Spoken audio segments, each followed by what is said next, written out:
Hello from Gardening at Douentza here in Ireland, and you're very welcome to this video. It's a video of my July opening day here at the garden, and as you can see it's a bit of a windy morning, but there's no rain, which is always good. So in we go to the garden and let's have a look around before all the guests arrive, so you get the sneak preview of what's going on this time.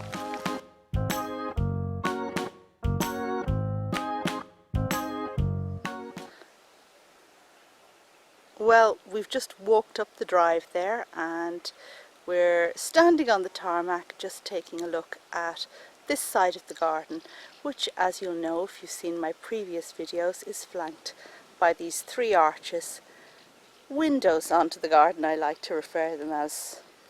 And you can see that the borders here at the front are burgeoning with colour at the moment.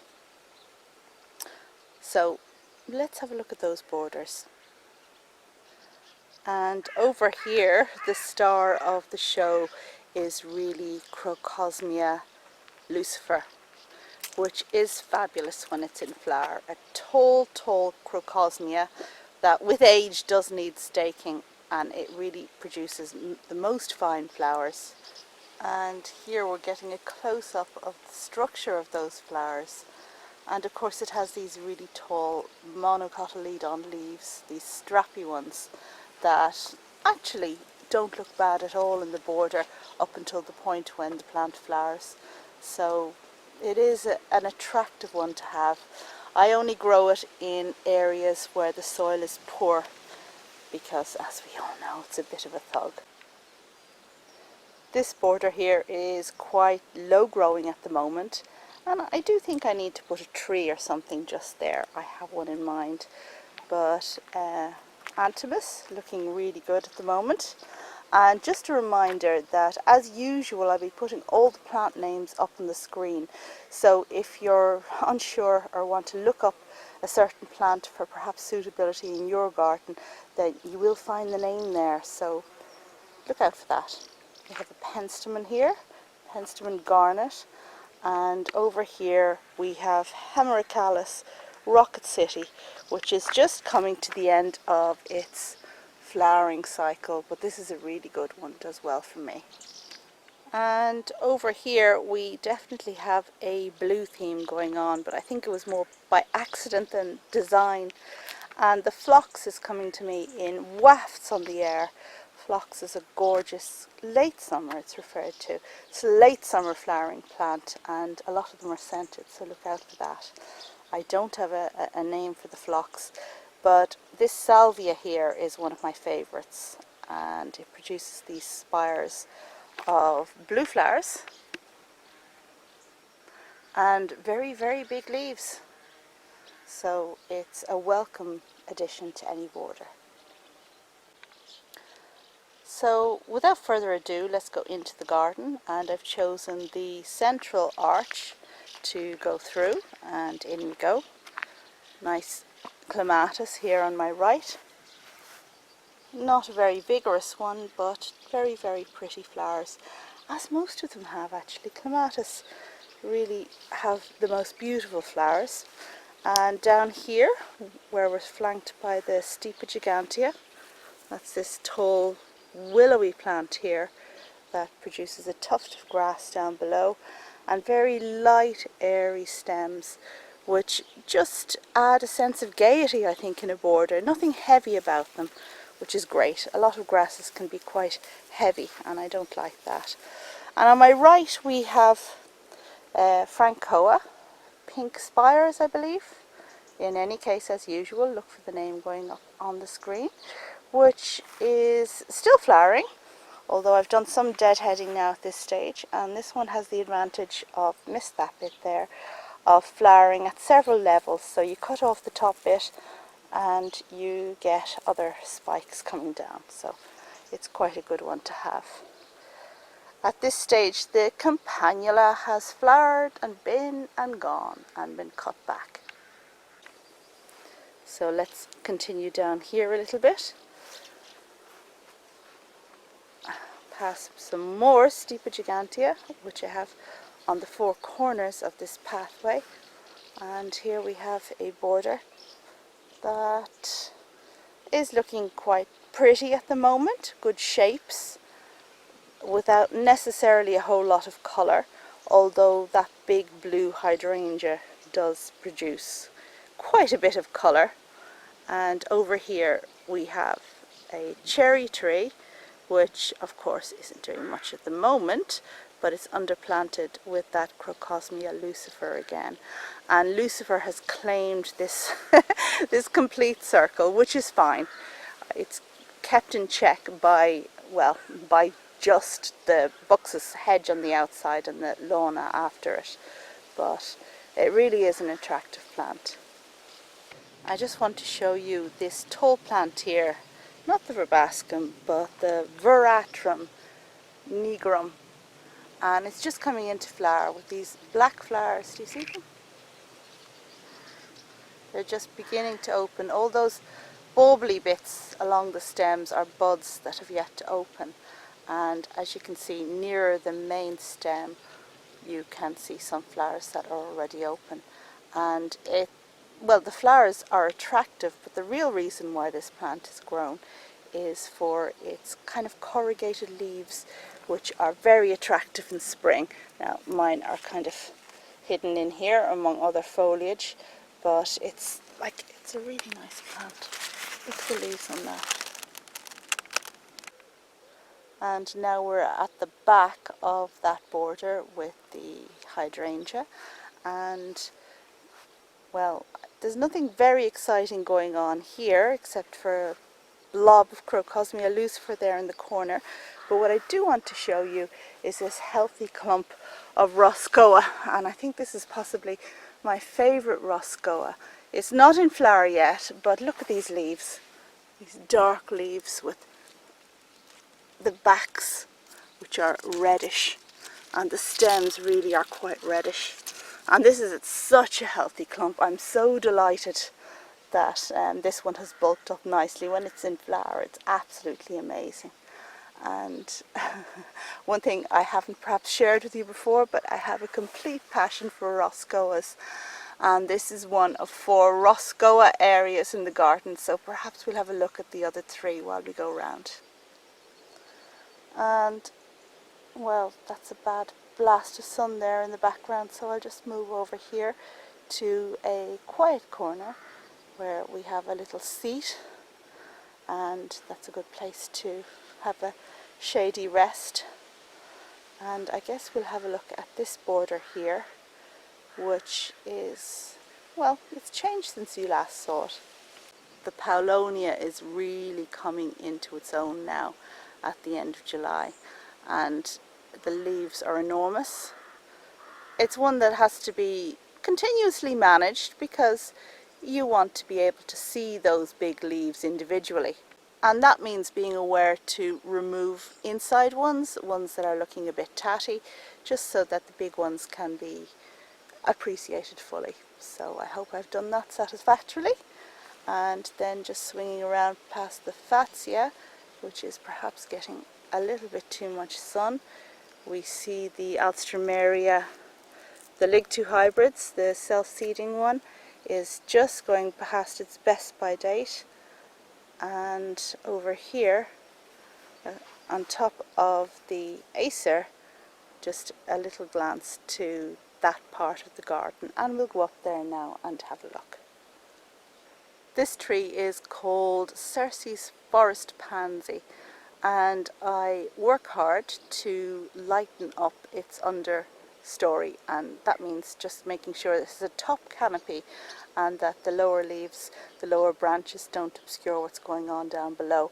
And I thought it was a perfect place to plant a few Roscoea and I have 4 here.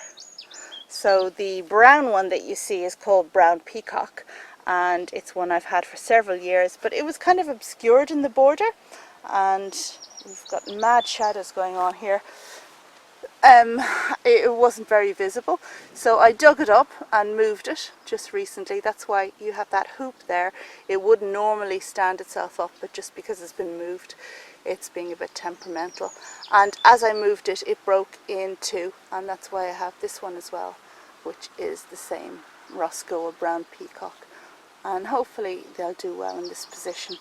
They're flanked here by a newly purchased Roscoea, and this one is a white one which I bought at Tatton Park, and it's not in flower yet, but yeah, I'm looking forward to seeing what this baby turns out like.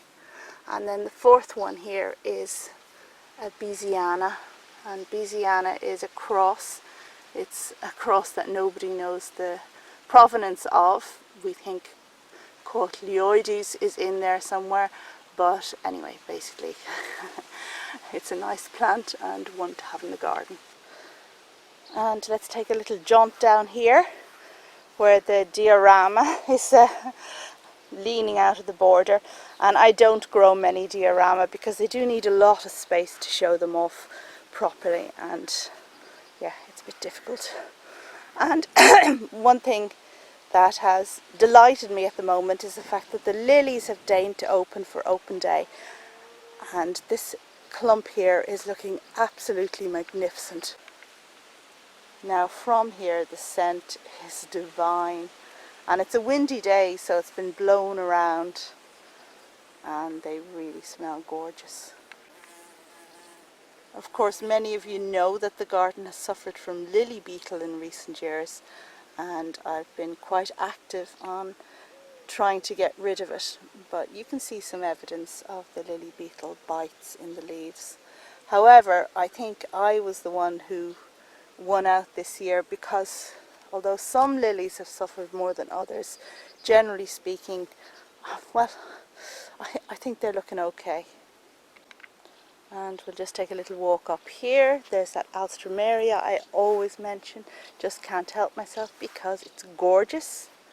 And here's the border, which is looking good too. I love Stipa tenuissima, this feathery grass that blows in the wind, and try and incorporate it in as many plantings of mine as I possibly can. I just think it adds so much. And here we have it in conjunction with a Penstemon. I'm just trying to give you the best shot here without completely putting the whole thing into shadow. So I'm just standing upwind from that Penstemon at the moment, and when I saw the colour first I thought, oh, that's a bit harsh, isn't it? It's a bit Barbie-ish, but now I think it's just divine. I think it just dances so beautifully in the border, and the lightness, the brightness of the colour really seems to pick up everything else that's going on there and make you, I don't know, enjoy it. Yeah, a real treat for the senses. So up here we just have Alstroemeria Oriana, which is that orange plant there, and various poppies, and my shady corner, which is quite shady. And I just remembered something kind of cool that I want to show you, and it involves going down a part of the garden that perhaps we haven't been before. I don't know. Anyway, bear with me. So it's just this little arm down here, and it's kind of shady, what with the birch trees there. These are the ones that flank our drive. The drive is out there. And I do have some nice plants down here. I do have some that could do with a bit more sun, however. But down here we have this lovely thing with super leaves, and it's just coming into flower now. Name going up on the screen. Oops. Flanked by one of my favourite ferns, this Dryopteris, which has really interesting ends to the leaves. Look at that. Very nice fern to have. But what I really brought you down here to look at was this little fella in here, which is a kind of nondescript plant, Chinese plant, that produces yellow flowers in spring, and it does seed about a bit, so I tend to remove the seed heads. And okay, when I was removing the seed heads a little bit earlier on, I decided I'd take off some dead looking leaves. So I broke a stem. Let's just show you down here maybe.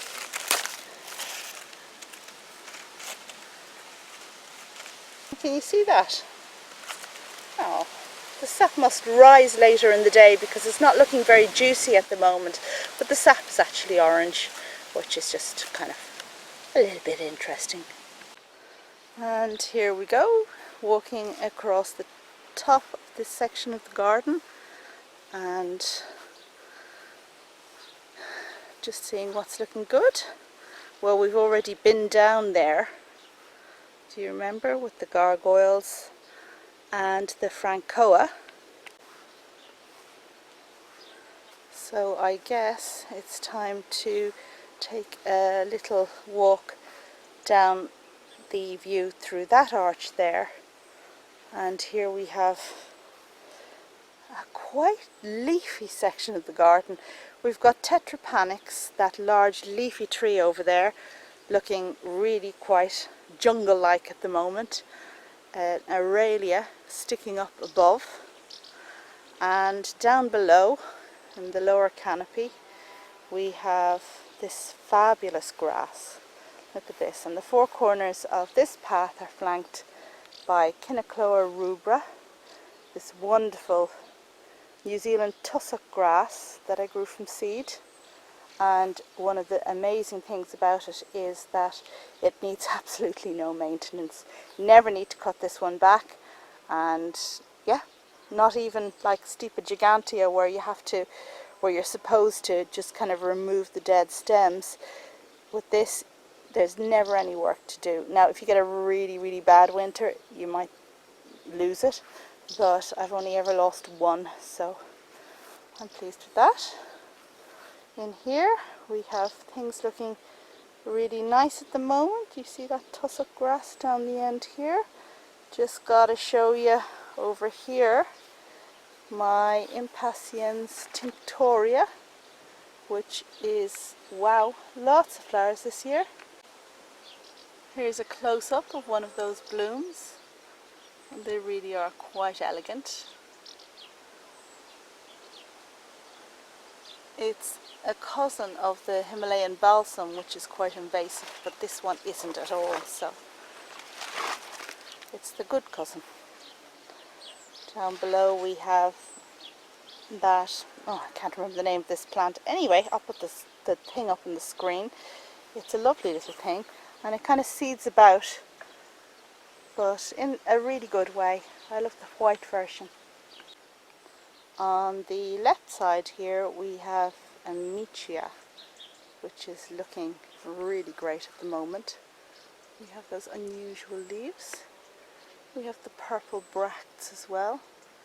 And no flowers yet, but I'm sure we will. Actually, the flowers are a bit of a letdown. I think this looks very handsome without the flowers, before the flowers come. Very nice bush. Well, it's not a bush, it's a perennial. Yeah. Okay, and sort of down the end here we can see some more lilies just opening, and aren't they very, very obliging? Many years ago we had a very harsh winter, and all of us who grew dahlias and left them in the garden lost the whole lot. And after that I determined I wasn't going to grow tender plants anymore. We all say such mad things after such harsh events, but I decided instead of dahlias I was going to invest in a load of lilies for the garden, and I did, and I ended up with a fantastic lily display, really, really tall oriental types in late July, August. So the scent was magnificent, but then we got the lily beetle. But I hope now I'm managing to overcome that in my garden, and I can continue to enjoy my lilies. And on this side, under the Tetrapanax, the lilies haven't opened yet. Perhaps because they're in a bit of shade. Now we've plenty of buds, as you can see, and they're lovely and tall, but yeah, I think they're going to miss my open day, but alright, you can't have everything, can you? And we're back at the top again by the arches. There's the arch, that's the final arch, and passing by some borders. This one here is more of spring interest. It's a hellebore bed, but I do have this tall yellow flower here. Telichia silphium, I'm not sure. The name is going to go up anyway on the screen. I always get those two mixed up.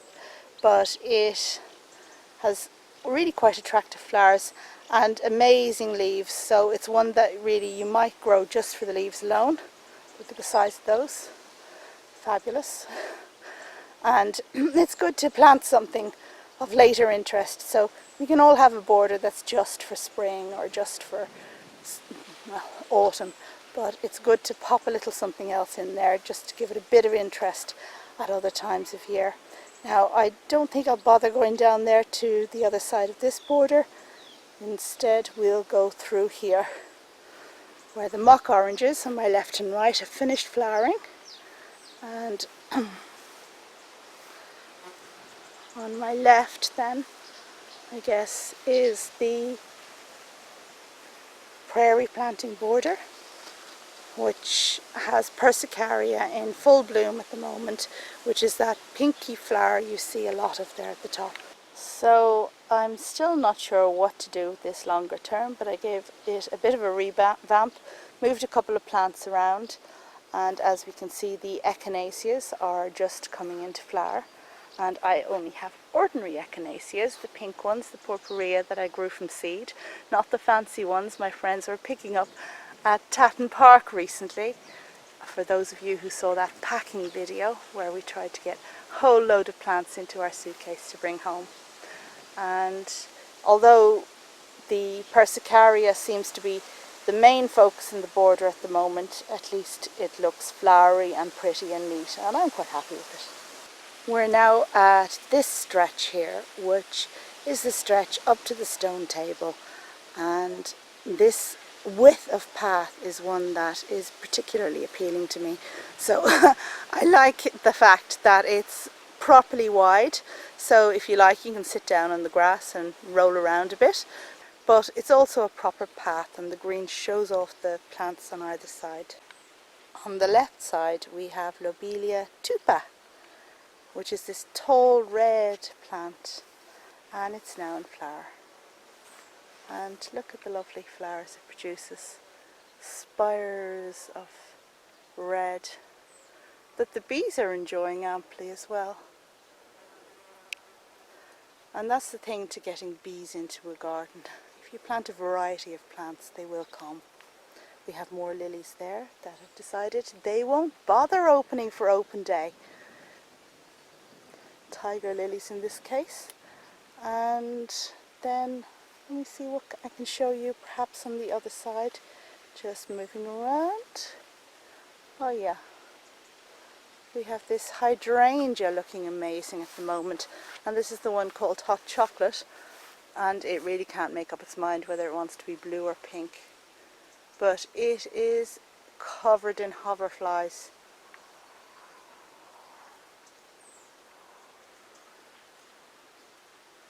I'm not sure if we can see that properly. And generally speaking, all insects are good in a garden. It's only ones that have come from outside and aren't part of the natural ecosystem that we need to be aware of, like the lily beetle I talked about earlier. So yeah, all good. We have Phytolacca here, and this one here is about to make its seeds. They'll turn black soon and be very attractive. And oh yeah, Douentza, this bush here, doesn't have amazing colours. Now this is one for acid soil, and I do have pH acidic soil, so it does well for me, but I think it looks just fabulous. It looks like it's on fire. Okay, so moving along and onwards and upwards, as they say, we see the stone table, which is flanked by big leaf things, Paulownia, tetrapanax, and my palm trees on the left, Trachycarpus fortini, and this is the hardy palm.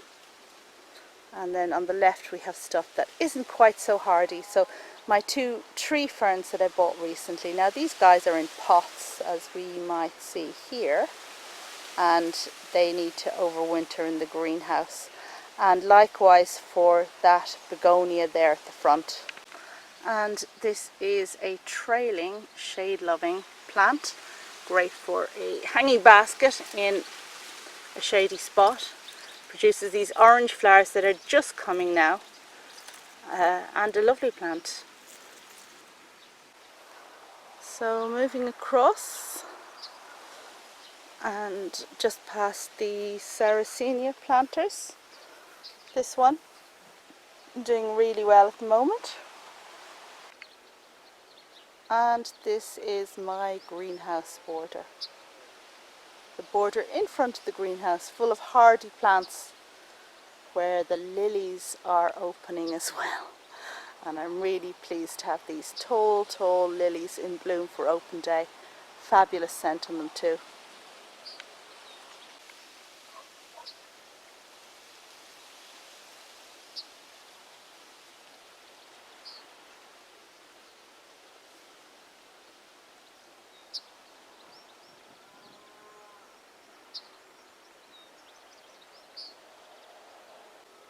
There are two plants I want to introduce you to specifically in this border, and the first is this Watsonia from South Africa, which is coming into flower, and this is looking quite good at the moment. I like the way the flowers present along the stem. You can see it better in that spike over there. It's very flat, a very flat structure. And down in front of it is this cutie that I grew from seed years ago, and it's just coming into flower, so I'm just going to push back this aeonium that we could see it a bit better. Look at the flowers, these kind of greeny flowers, really, really pretty.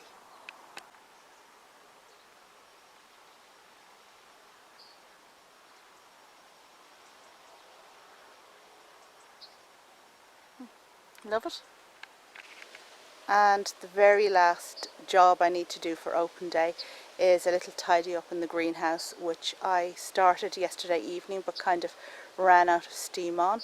So that's my next thing to do once I finish making this video, and perhaps have a cup of tea. Oh, I need a cup of tea.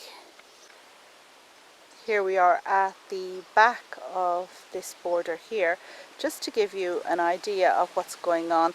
And this is behind the stone table, so the stone table is on the other side of this, and you can see we have the tall Paulownia, we have the Trachycarpus fortini, the palm tree, we have Sambucus black lace, and some other things, including that lily there. And this is my lavin tree lily, which desperately needs a move, but I thought I was going to lose all my lilies at one stage, so I didn't bother. But now that I seem to be, touch wood, getting on top of the lily beetle, it certainly deserves a better place. It's kind of being squeezed out where it is. It should be much taller. And this, I think, is where the lily beetle started. It certainly seemed to find this plant really tasty. And finally, for this side of the garden, past the cornice tree, wedding cake tree, over to this border here, where the first of the hydrangeas is in glorious flower. And this, believe it or not, is a macrophylla, even though it's white, with spots of blue in it because my soil is acidic, rather than spots of pink, which would be the way if I had alkaline soil. And it's flanked by this bed here, which doesn't have a lot going on, although it does house some of my Roscoea collection. That one there, red Gurkha, wait till you see that in flower. You are going to be so amazed. But what I do have in flower is that Roscoea isn't open yet either, but this one here, this little one, is in flower. And this is Roscoea purpurea of the variety Procera, which I grew from seed, and my friend Liga also grew from seed, and she gave me one. I don't know, maybe I gave her one too, but so that's why I have two plants. This one here and that one there. And now we've moved over to the other side of the garden where the shadow of the house is cast there. And don't worry, this is a smaller side than the one we've previously looked at, composed mostly of two areas, which is my meditation or Zen area, just behind in there, can we see, with all the gravel, which my husband neatly raked, so we're not going to walk in there, but yeah, no plants there. I mean, I have a couple of potted things just there, and a Buddha sitting with her back to us, or his back to us, sorry. But what we do have is this succulent bed here, which is composed of some stuff that stays out over winter, like there's a couple of echeverias and house leeks mostly, and some stuff that's just placed on top. So yeah, so this is cheating gardening really. It's more like flower arranging rather than, you know, gardening. But yeah, you're going to have to forgive me. And my daughter helped me with a final decision on a few pots to put out. And she chose that Dudleya there, the white one, which is not a great candidate for being outdoors because it's covered in a mealy. So if it rains, it's just going to wash that white flowery substance off, and that's no good because it makes it attractive. So I leave it out for open day, and then we'll move it inside and not tell her that. You know, I mean, it was a wonderful choice. It looks lovely, and this is flower arranging, and she did it beautifully, but we will move it in afterwards.